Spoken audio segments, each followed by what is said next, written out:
In September, the City of Windsor released its Downtown Windsor Enhancement Strategy and Community Improvement Plan, the CIP. The documents recounted the history of the downtown, its current state, and described the grants, programs, and incentives for businesses and investors, and future plans to tie the whole thing together. Laura Dia, who worked on the Downtown Windsor CIP, explains more in detail. The City of Windsor approved a Downtown Windsor Enhancement Strategy in September of 2017. So this Downtown Windsor Enhancement Strategy allows the municipality to give financial incentives to property owners to improve their properties. So the enhancement strategy is a result of a study of downtown. We looked at the different components of downtown, so residential, commercial, which is retail, the entertainment, and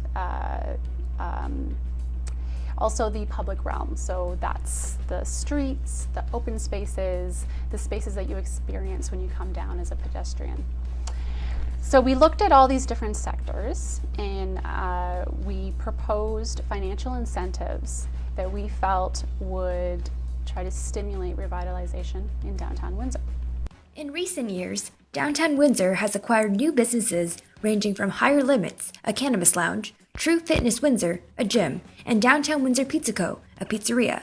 Most recently is an elegant handcrafted invitation shop called See You There Invitations that occupies a unit above the Capitol Theater.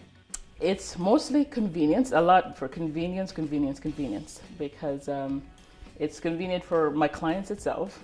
For me itself to get here. And then for my clients, whether they're coming from East End, LaSalle, Amherstburg, it's a central location here. And plus for networking businesses, now you have like the City Grill here, you have Caesars Windsor, you have St. Clair Center of the Arts.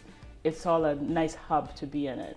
The DWBIA has a commercial rent subsidy program that incentivizes businesses to open shop in the downtown core. It subsidizes up to 50% of rent for a year, up to a maximum of $625 a month. They have been very instrumental in my business getting out there.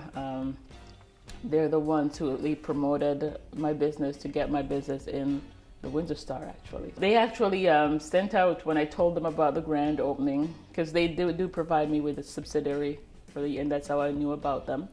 And when I told them about the grand opening, the director, the president, Debbie, was like, well, we got to do a press release, and she did a press release, and from the press release, the Windsor Star contacted me.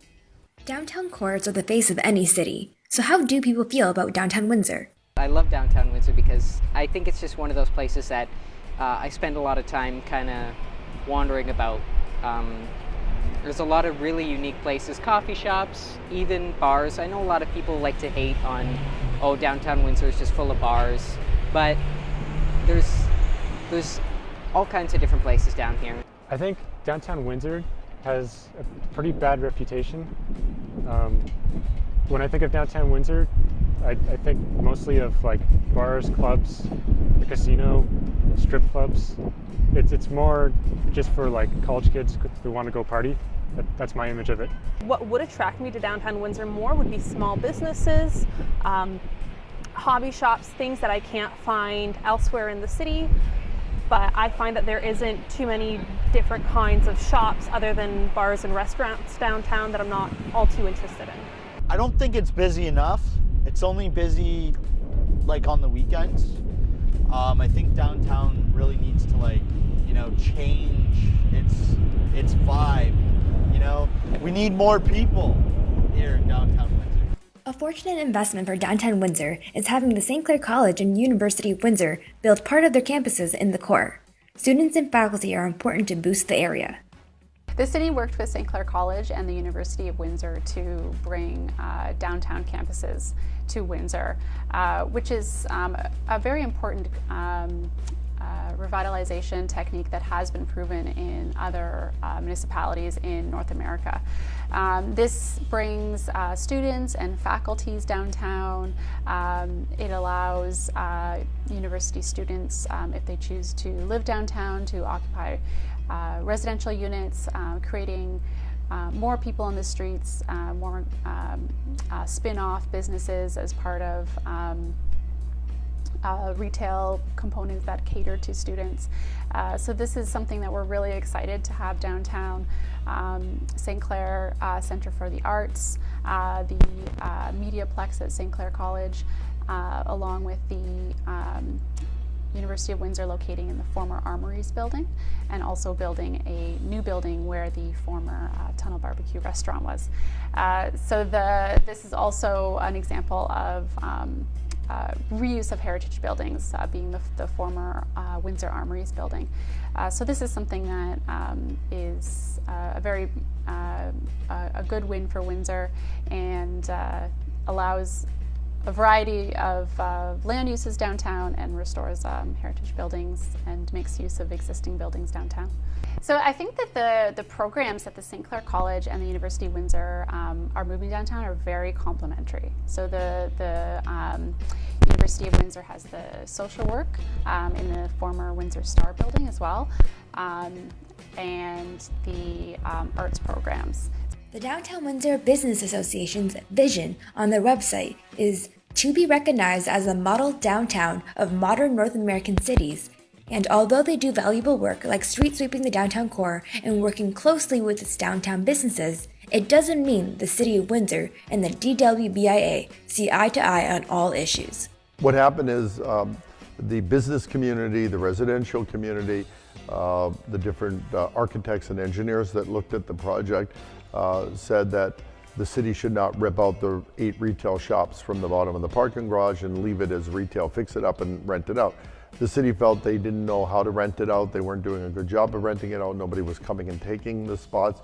So they made a decision to rip it out and make it more parking for downtown. In their mind, they needed more parking downtown, but in the BIA's mind, there's plenty of parking. In their mind, they're losing a lot of money on having empty space, retail space. And in our mind, if they really tried hard, they could rent it out. I know we need more parking spaces, but the retail business, we need that as well downtown to attract more people to come downtown. I don't think it was beneficial to get rid of the businesses in order to make parking space for it. I'm sure there are some other, I haven't seen where it is yet, but I'm sure there was other location that they could have used for it instead of picking out businesses. It's not to say that the City of Windsor doesn't support downtown Windsor. City Hall is located downtown, and the Downtown Windsor Enhancement Strategy and Community Improvement Plan has plans to encourage occupancy in other areas of the core.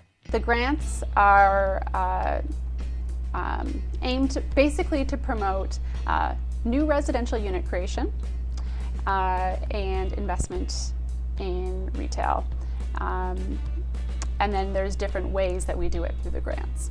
So I mentioned the upper story conversion program.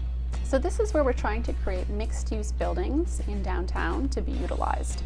So if you think of along Olette Avenue, there are commercial uses on the ground floor. So you're walking along as a pedestrian and you experience different storefronts.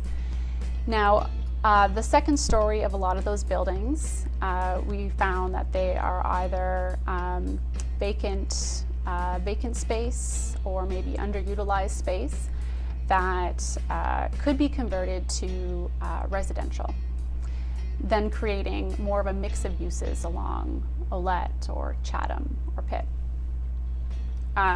So this is why we provided this grant to help stimulate that type of development, creating more mixed-use buildings, utilizing the existing buildings that we have, and having more people live downtown, creating more vibrancy of people on the street.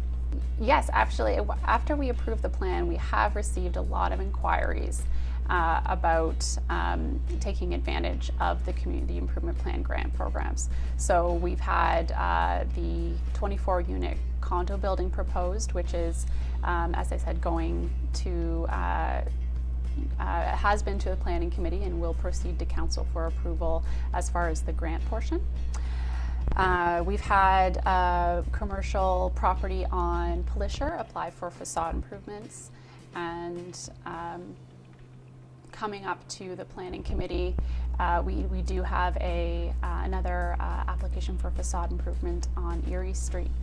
So we have seen already, just in a matter of a few months, property owners coming forward to take advantage of the grants.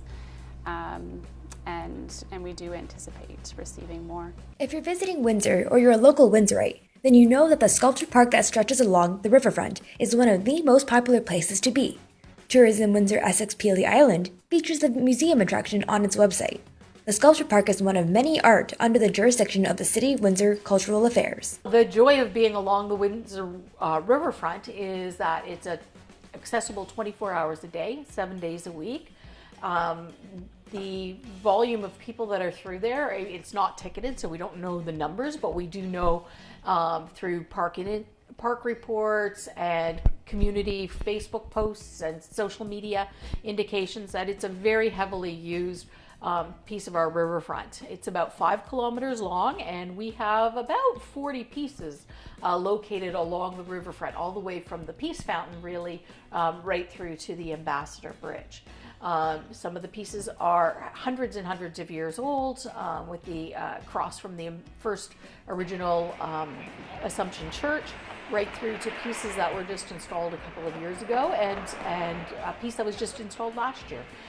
So it's a space that receives a lot of attention. There are beautiful walkways down there, and we find that people are using that space even in the middle of the winter.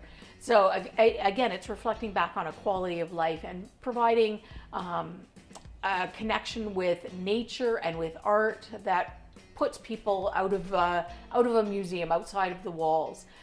We know from traffic patterns of joggers that are down there and bike riders that there are people in that park all year round. So it's a really awesome opportunity to really share and celebrate something that's unique in a very public and vibrant way. I think all communities need a museum because you can't know your future if you don't know what your past was. Museums are located in all kinds of locations in multiple different cities, but generally speaking, you want to find a museum inside your established core. So in our particular case, Museum Windsor has really thrived being in the downtown core. And there's really good synergies and interactions with other cultural institutions in the downtown core, so that we've developed what's being called a culture hub down in the downtown, and that's really one of the economic drivers of that area. I think Windsor has a really great park along the riverfront. I think that kind of stands out. Like, I mean, even on the Detroit side, I mean, they obviously have the same river, but I think we have a much nicer park around it with the sculptures and everything. And I think we should really take advantage of that. The City of Windsor and the DWBIA both strive to work together to make downtown Windsor a better and more attractive place to live, visit, and do business. Could downtown Windsor take notes on improvement from its neighbor Detroit? How about Toronto? In comparing Detroit to Windsor, it's not a fair comparison. If you're looking at Detroit, everyone talks about that since the 50s, the population has been declining. However, if you look at the whole Detroit metropolitan area, it's a population of 4 million people. So Detroit city center is supporting a very large region. So that differs from Windsor a lot. I find that their entertainment style is growing vast, a lot more than Detroit, than Windsor. Like Windsor tend to be more bar scenes, and in Windsor it's a lot. I mean, Detroit it's a lot of restaurants and entertainment for families. Downtown Windsor just has maybe like the swimming thing, and not everybody goes to swim. I don't go to swim. I don't use it. So I think if they had more family-friendly stuff downtown Windsor, that would be helpful. I would suggest that Windsor is a completely different entity than Detroit and then Toronto. Size alone, we're not comparable, right? So Windsor has a population, just from the last census records, of 216,000. Detroit is at 800,000. So, you're comparing, a little tiny cherry of Windsor to, a gigantic apple of Detroit. So, that sort of a comparison isn't really very applicable, I think. What is applicable is an understanding of what the quality of life is of a community and how that quality of life is reflected back in the actions of a neighborhood or in a district of a community. So in the downtown core, we are seeing revitalization happening. We're finding grassroots activities happening within a structure of a neighborhood. So, in some ways, that absolutely is something that's happening in Detroit, because all communities are working within their structures to find what's unique and celebrate what's unique about their neighborhoods. I feel like Detroit has a lot more going on downtown. There's like Campus Marshes, the Hart Plaza, all it feels really connected.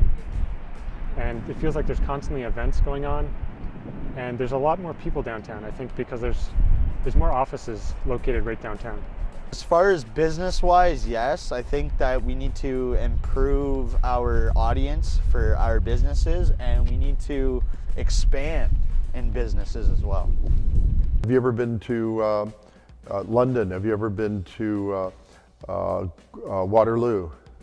Have you been to a lot of really cool Ann Arbor? A lot of very cool small cities are amazing. They're pedestrian friendly, they have transportation, they have shopping. You can go just over to Leamington or Tecumseh and see more vibrant areas. We're not doing the way we need. Toronto's a perfect example, Detroit's a great example. What they've done is they've put the buildings the city owns in the middle of the main street, and they attract businesses all around, and that pays the tax bills. So for example, in Toronto, look at City Hall. It's right by Yonge Street. It's right in the middle. There's commercial all around it, hotels, convenience stores. It creates a tax base. Detroit is another perfect example. The main park that is on Woodward is surrounded by commercial buildings. Their skating rink is on Woodward. All the things they do creates commercial taxes, commercial progress, pedestrian-friendly areas. We could learn a lot from other cities. That what would make downtown Windsor comparable to downtown Toronto is the people. And there are clearly more business owners in Toronto who have found smaller niches that captivate people, that people want to go to, whereas in downtown Windsor, people aren't creating those businesses. They aren't delving into those niches. Maybe it's because business owners are afraid to open niche businesses, or maybe because of the economy or something. But I find it's just motive in creating business. But I find that a lot of the niche businesses that are being created are being held elsewhere. Ottawa Street, for example, just got a board game cafe, and there was one on Wyandotte earlier that wasn't getting as much popularity. But I think just the area in general, where there's younger people frequenting it more often, is what makes that difference. It's the people who are there. Downtown Windsor has gems like restaurants and art, but does it need anything else? Windsor needs to improve its feel down here. Like we need more things that are attractive to the eye to come down here. I don't know why. I find that Windsor do have a issue with progress, like downtown Windsor, because for example, like somebody came and bought like where the steakhouse is, and they wanted to do certain things with the building, and it was just slow getting like permits, and it's a lot of stalling kind of thing. And I think that's why the progress hasn't been made as much in Windsor as it has been in Detroit. It's not as, they're not as slow to change as Windsor is. I find Windsor is very slow to change. I think in 40 years, you're going to have the arena downtown. So if you want to wait 40 years, they're going to realize the mistake, like Detroit. They're moving the Detroit Pistons downtown. The Red Wings are staying downtown. The Lions have come downtown. Every city in the world understands that you bring all that stuff downtown. They're working as a team. They're working hard. They're cleaning up the downtowns, the city and the BIAs and everybody working together. There's a lot of millionaires and billionaires donating to downtown, not like in Windsor. People believe in downtown. They're all fighting for downtown. I don't see that as much in Windsor. It's a very, very big contrast. we've come forward with about $40,000 to light up the alleys because we don't need, that affects the business community, affects the residential community, and so lighting up the alleys is really important to us. On top of putting money back into the local economy and hosting events, what exactly makes a vibrant downtown? When I think of a downtown, I think of that should be the most populated part of the city. It should have the most going on. You should have lots of choices in restaurants. There should be people living there, I think. There should be apartments. There should be good transportation. I think all the best services should be downtown. Community, building a community in downtown. I think that is very important, and getting exposure downtown. I think being downtown, you'll get I'll get way more experience than, say, if I was in, say, Walkerville, or because again, it's central location. I think I can get more exposure here. I think what makes a vibrant downtown is the people. I think it's the people who come down here to enjoy themselves. I think it's the people who come down here to create businesses for other young people, or for the other people in general. I shouldn't say young people. Young people aren't the only people who enjoy themselves. But I think it's the population. And I think it's people coming in and out. Pedestrian friendly, exciting, a place, a meeting space. We have Wi-Fi for free downtown, flowers, events, a lot of retail business. You need that retail element, and you need pedestrians. You need walkable downtown, and you need a downtown that feels comfortable, friendly for all ages. Downtown Windsor has been on the path to revitalizing its downtown core. And although it may not be a big city like Detroit or Toronto, it certainly has its own charm and the potential to forge ahead to create a busy metropolis.